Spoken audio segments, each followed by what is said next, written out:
Shh. Hey everyone, it's Emily again. This video is all about the toolbar. If this doesn't look familiar to you, check out some of our earlier videos that walk you through the process of getting to this screen. But if you followed along, this page should look very familiar. Since the toolbar is the focus, let's zoom in a little bit. Add to Folder is a button that adds the current article you're viewing to a folder within the database. This folder will store any articles that you put in it until you close the browser. Once the browser window is closed, the folder becomes empty again. If you scroll up to the top of your screen, you'll see your folder. If I want to remove the article, then all I have to do is click the link again, and now my folder goes back to being empty. The next button on the toolbar, the Print button, is probably pretty self-explanatory. Very important to remember for this button though is that it prints the article record, not the article itself. If you want to print the article itself, you need to click on one of the full text links on the left side of the page and print from there.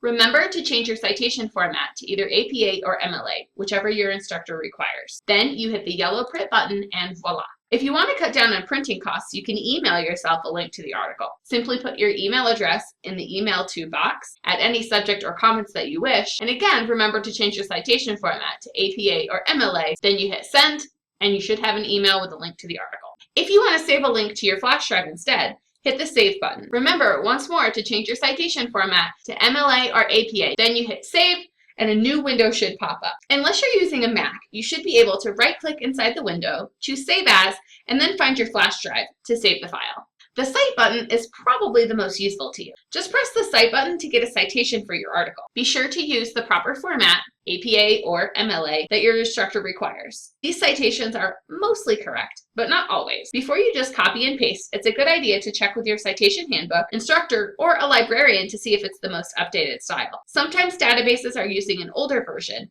and thus their citations are incorrect. Export is really only useful if you have a citation builder downloaded onto your computer. Create Note is like an electronic post-it. This is only useful if you have an account inside the database. Permalink gives you a persistent or permanent link to your article. Use this instead of the address in the search bar if you want to copy and paste a link to the article somewhere. Because it's persistent, you can click this link to view the article, whether or not you are signed into the database. If you get super excited about an article, you can use the share button to post it to a variety of social media websites. I hope this tutorial and those before it have helped you feel more comfortable in searching the databases. If you're still having trouble or just want us to walk you through this in person, feel free to stop by the library. We would love to see you.